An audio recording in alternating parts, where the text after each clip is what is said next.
It will be the largest famine the world has seen for many decades.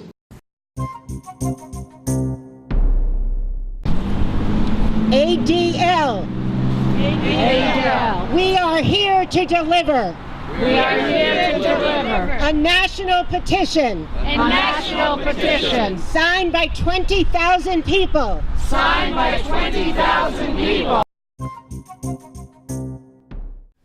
Hello, my name is Stanley Heller. Welcome to The Struggle. The Struggle is shown on over 30 cable stations from Vermont to New York City, on the internet at thestruggle.org. We start with brutal Saudi-U.S. warfare that may be turning into outright genocide. Prince Mohammed bin Salman, who runs Saudi Arabia, has decided to close off Yemen. No access by land, sea, or air. Not only is normal trade cut off, but vital humanitarian food and medicine can't get in. The supposed reason is that Yemenis shot a missile that flew 1,000 miles and was intercepted near the Riyadh airport. For that, the prince feels entitled to put an entire country under siege. And the U.S. government is cheering him on. We turn now to Yemen, which United Nations officials say will face the world's largest famine in decades if the Saudi-led coalition refuses to lift its blockade on deliveries of aid. On Monday, the coalition shut air, land and sea routes into Yemen after Houthi rebels fired a missile that was intercepted near the Saudi capital, Riyadh. Saudi Arabia says its blockade is needed to stop Iran from sending weapons to the rebels. UN aid chief Mark Lowcock warned that if the blockade is not lifted, the resulting famine will claim millions of lives. He was speaking to reporters after a briefing at the Security Council. There will be a famine in Yemen. It will not be like the famine that we saw in South Sudan earlier in the year, where tens of thousands of people were affected. It will not be like the famine which cost 250,000 people their lives in Somalia in 2011. It will be the largest famine the world has seen for many decades, with millions of victims. The UN says aid agencies were given no prior notice of the Saudi decision to shut down all land, air, seaports in Yemen. The World Food Programme said Monday, out of Yemen's population of 28 million people, about 20 million, quote, do not know where they're going to get their next meal. Meanwhile, medical experts warn the clampdown will worsen Yemen's cholera epidemic, which has sickened more than 900,000 people. A famine that will create millions of victims. Now, how does the great U.S. government respond? The Trump administration? It doesn't have the slightest interest in what happens to Yemenis. How about Congress? Well, there was an effort by human rights groups and some members of Congress to use the War Powers Act to require a discussion and a vote on whether the U.S. should be at war in Yemen. However, this was crushed by a combination of the leadership of the Republicans and the Democrats. They came up with a compromise instead. There'll be a 1-hour debate about Yemen at some future time and no vote at all. Why do they do it? Why does Congress act like that? There was an interview on The Real News, interesting, with Larry Wilkerson, who is a retired U.S. colonel, a former chief of staff to Secretary of State Colin Powell. He reported on his discussions with members of Congress and their staff to The Real News.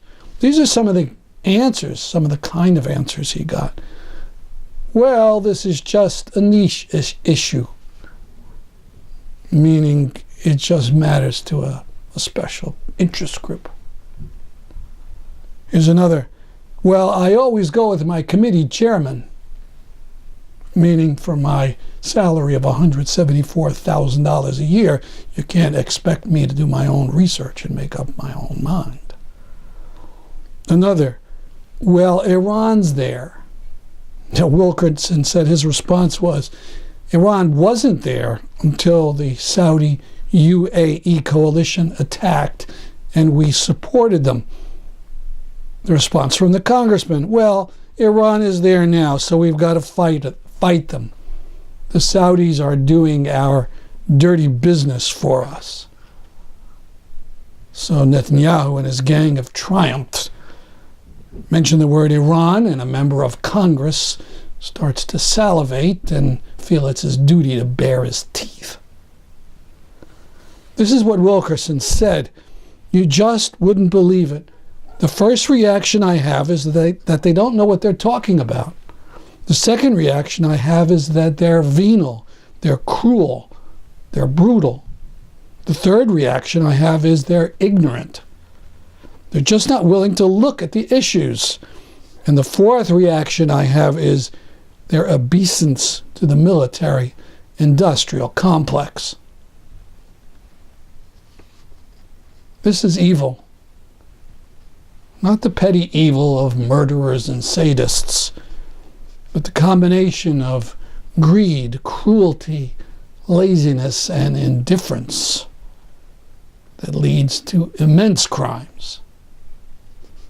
Years ago, Hannah Arendt called it the banality of evil.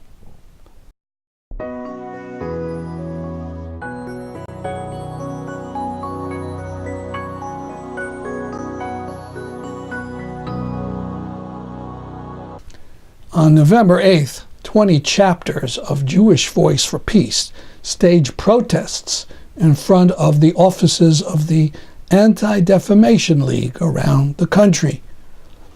The ADL was set up 100 years ago to defend Jews from racist attacks. But nowadays it mostly just shills for Israel. Unbelievably, the ADL is in the police business. It's been organizing tours for training Israeli police in the U.S.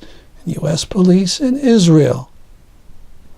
Jewish Voice for Peace objects and started a campaign called Deadly Exchange. Here's part of the protest in Connecticut.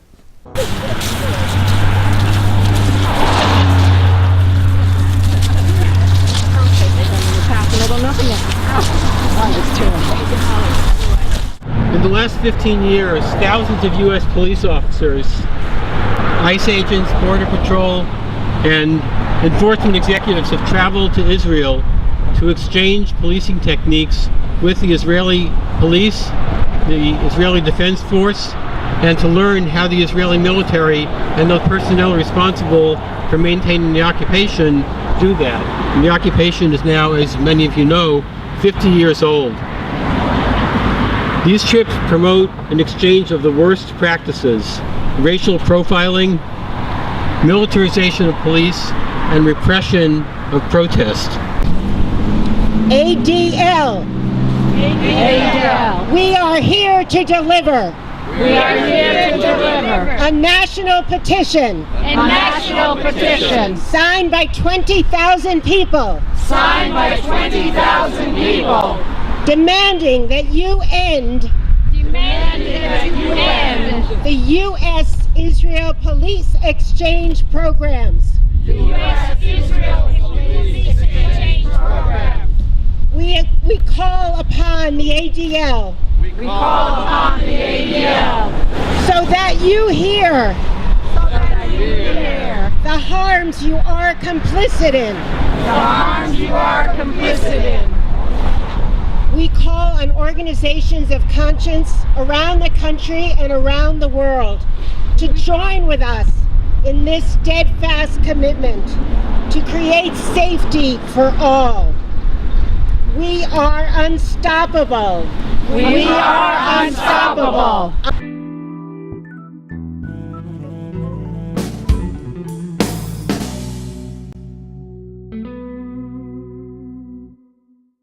The The ADL refused to open their doors. They wouldn't even accept a petition from this Jewish group. Yet they pretend to be the defender of all Jews. In New York City, the ADL had 8 members of Jewish Voice for Peace arrested. Here's another very interesting Jewish group, If Not Now.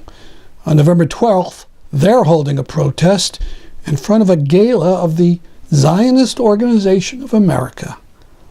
This is a huge group that's so reactionary, it's hosting Sheldon Adelson and Steve Bannon. Bannon runs the alt-right outfit Breitbart, which, as The Intercept put it, Steve Bannon made Breitbart a space for pro-Israel writers and anti-Semitic readers. The protest is going to be in front of the Grand Hyatt Hotel. Find out the details by going to Facebook or thestruggle.org. On November 28th, Yale professor Timothy Snyder will be talking about threats to democracy by giving the Mark Schaefer Lecture for Promoting Enduring Peace. After the election, Snyder, a scholar of the wars and genocides of Europe, sounded an alarm in a Facebook post that went viral. He expanded it into a short book called On Tyranny, and he's been speaking on the subject in several different countries. Here he is in the spring on Democracy Now! Number 6 in your 20 lessons from the 20th century is be wary of paramilitaries. Talk about this in the current context. Yeah, I mean, it's such a wonderful example, Amy, of things that we used to know about, for example, National Socialism in Germany, which have obvious application. We just need to make those applications. So one of the ways that not just Hitler, but other ideological authoritarians break republics is that they break the monopoly of violence. That is, you're in what we think of as a normal system is when there's law, and then there are certain organs whose job it is to enforce the law, and those are state organs. What you do if you're Hitler, and other authoritarians have done this too, is you have your own militia, paramilitary, which is an organ of violence which is beyond the state. And you use it to change the atmosphere of politics. You use it to intimidate opponents. And then after you win, you keep it going. That's the story of the SA and the SA and the SA in the SS and the SA in Nazi Germany. So in the current situation, where our society is flooded with guns like none has ever been before, and where there are lots of paramilitaries, it's very important to watch out for the connection of those paramilitaries to politics. So, for example, if an elected representative or an important politician in, let's say, Oregon says, we ought to bring in paramilitaries rather than the police when we have our own demonstrations, that's something to really watch out for. Likewise, in the firing of Mr. Comey, of which there are so many desperately bad things that it's easy to overlook some of them, one of the things which was striking in the firing of Mr. Comey by Mr. Trump is that he sent Keith Schiller to do it, right? So here you had a confrontation of the man who was the head of Mr. Trump's security detail, right, his own paramilitary, going to fire the head of a law enforcement agency. Snyder's talk is free and open to the public Tuesday evening, November 28th in New Haven, Connecticut. Come early to get a seat.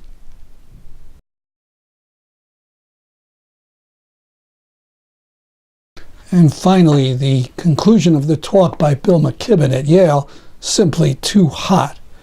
This morning he was on Democracy Now! And he mentioned that in just the last month or so, we've seen the largest rainstorm in American history with Hurricane Harvey, the longest extreme windstorm in the planet's history with Hurricane Irma. We saw Puerto Rico knocked back 30 years in its development. And then we saw those fires in Napa and Sonoma. It's almost as if the climate was changing. there is resistance underway every place around the world now, as I say, and it's beautiful to watch, and it comes from everywhere. So much leadership provided by frontline communities, and especially, I think most gratifyingly over the last 5 years, by this rapid emergence to the leadership of indigenous traditions around the world. You saw what happened at Standing Rock last autumn, a beautiful, beautiful, powerful gathering. It didn't surprise me because the people who organized it, we've been working with for years. They are great leaders.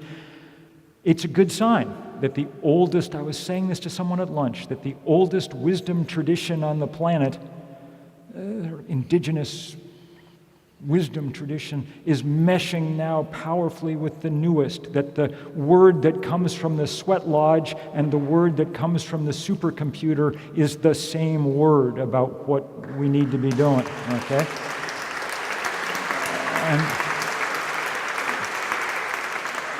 And now people gather in their numbers. You know, these were 400,000 people on the march in New York City a couple of years ago, until the Women's March at the beginning of January, the biggest marches about anything in this country in a very long time. And it wasn't just in this country, it was, as usual, all over the entire world.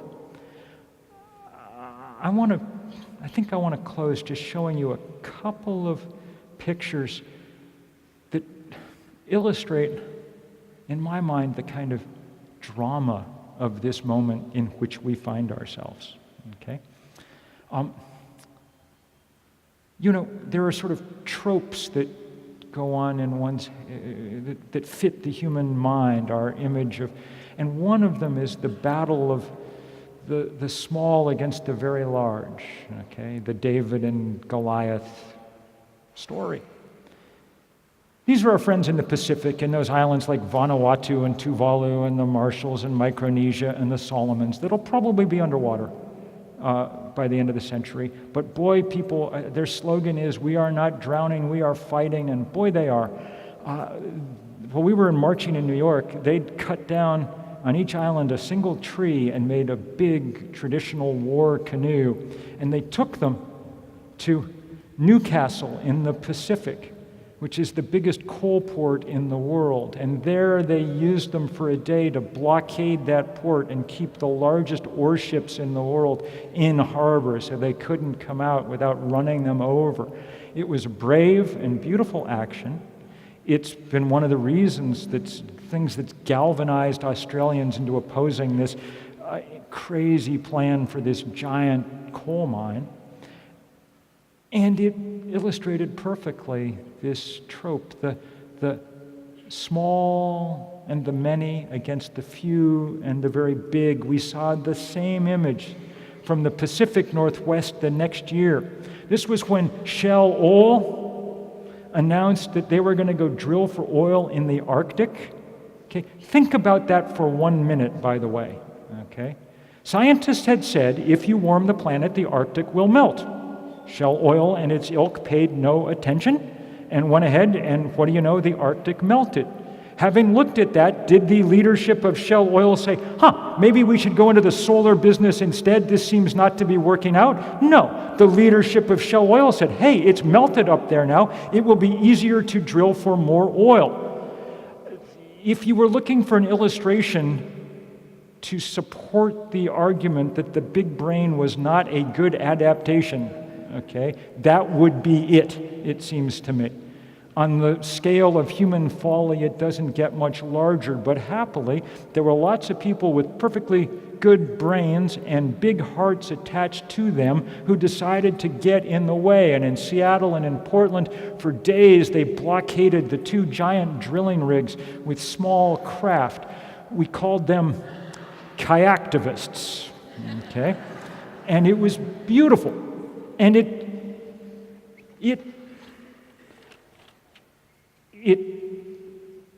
threatened brand damage to Shell that was more than they could contend with. And by the end of the year, Shell said, well, we didn't find enough oil in the Arctic, we're going home. Really what they'd found was far more trouble than they could deal with. And so they turned tail and ran, and that was a very good moment.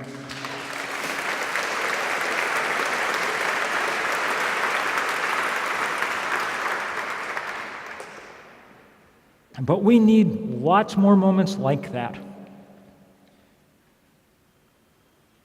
This, I guess the way to say this is, the planet is now way, way outside its comfort zone.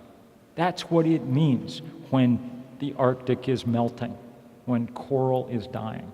Because it is way, way outside its comfort zone, we need to be outside our comfort zones too. We need to be doing much more than we are doing now, because it is manifest that what we are doing now is insufficient. That's why the temperature keeps going up. Okay? Now, what exactly it means to be outside your comfort zone will be different for different people. But since we were over at the forestry school earlier today, I was reminded, I told the students there a story about one of my great friends and heroes, Gus Speth, who was the dean of that institution for a long time and built that magnificent building there and so on. Gus Speth was one of the great environmentalists, is one of the great environmentalists that this nation has ever seen. He helped found the Natural Resources Defense Council and won many of the lawsuits that helped us begin the process of environmental regulation. He was the first head of the President's Council on Environmental Quality, so he worked the system from Washington, from the inside. He went to the UN, where he ran the United Nations Development Program, the whole thing. So he worked the global bureaucracy from the inside. Then he came and became a dean at Yale, at which there is no higher possible accomplishment. And then, when he retired, he wrote a book looking back on his life, and it was a kind of sad book in a way, because what he said was, none of the kind of inside obvious normal things that I did very, very well, better than anybody else, added up to enough. They didn't begin to make the kind of change that we need to make.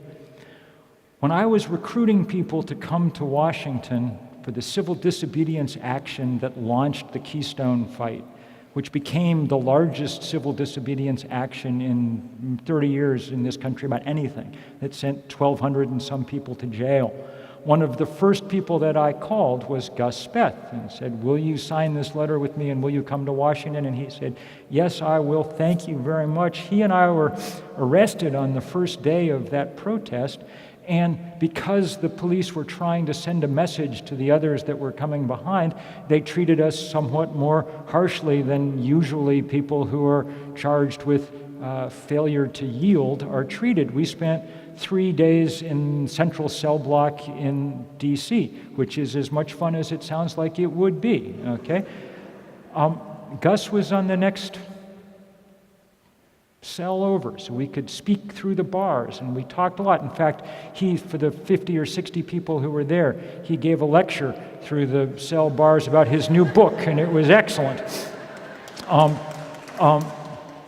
But he, because his son was a white shoe lawyer who was papering the jailhouse with writs, he was the only one of us who got out even for a couple of minutes. They let him go meet his son, shackled, but he got to go talk to his son briefly.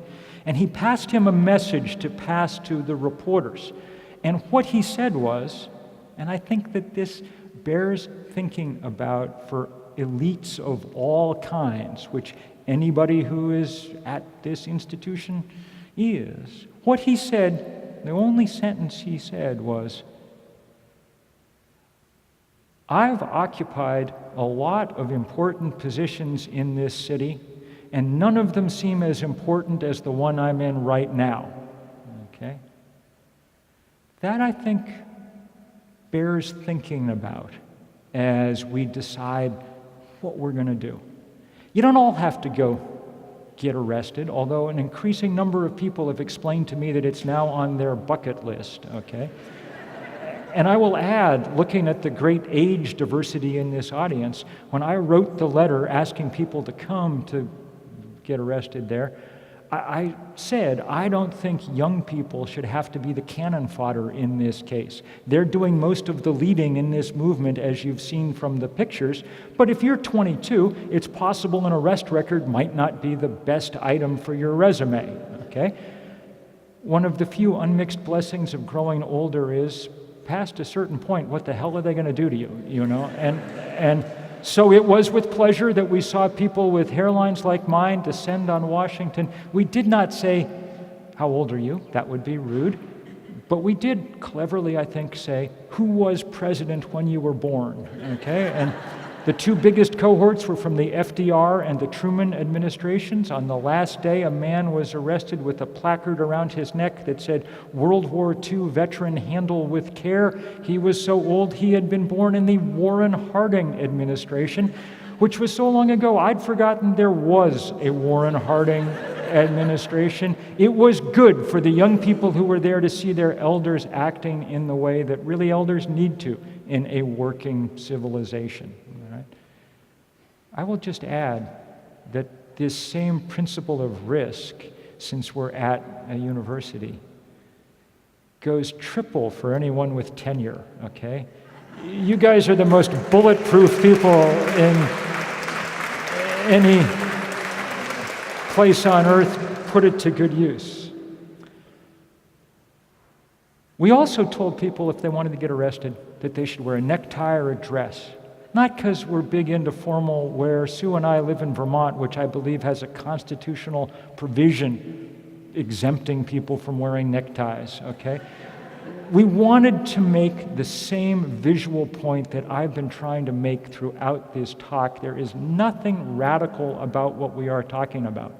All we are asking for is a world a little bit like the one that we were born onto. A little bit of ice at the top and the bottom, the odd coral reef in the middle.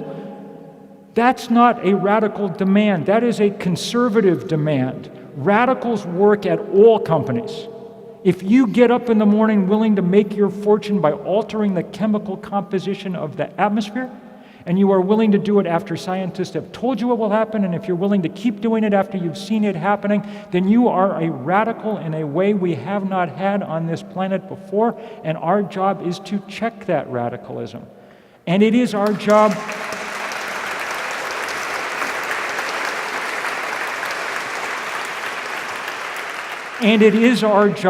to check it fast, because that's the only way that matters.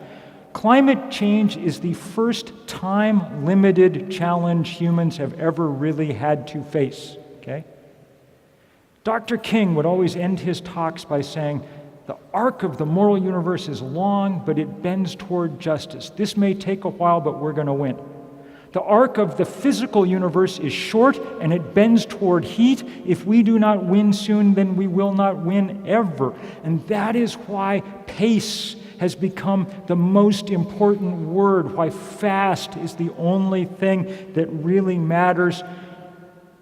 If you remember no other line from this talk, remember this: when it comes to climate change, winning slowly is a different way of losing. Okay? Because that's what we're doing now. We are winning very, very slowly, and that is just another way of losing. I cannot guarantee you that we will win this fight even if we do everything right. We have waited a long time to get started. It is a bad sign that the world's ice sheets are rapidly disintegrating, that the chemistry of seawater is changing. I cannot guarantee you that. We do not know, though the best science indicates there is still a narrow window, narrow and closing, that we should be able still perhaps to prop open. The only thing I can guarantee you is that there is going to be a real fight, and you've seen it in all these pictures from all over the world. I am so grateful to those who have been engaged in this fight for a long time, and I am so grateful to all the reinforcements that I know are coming from so many other quarters. It will be a great privilege to get to stand shoulder to shoulder with y'all. Thank you very much.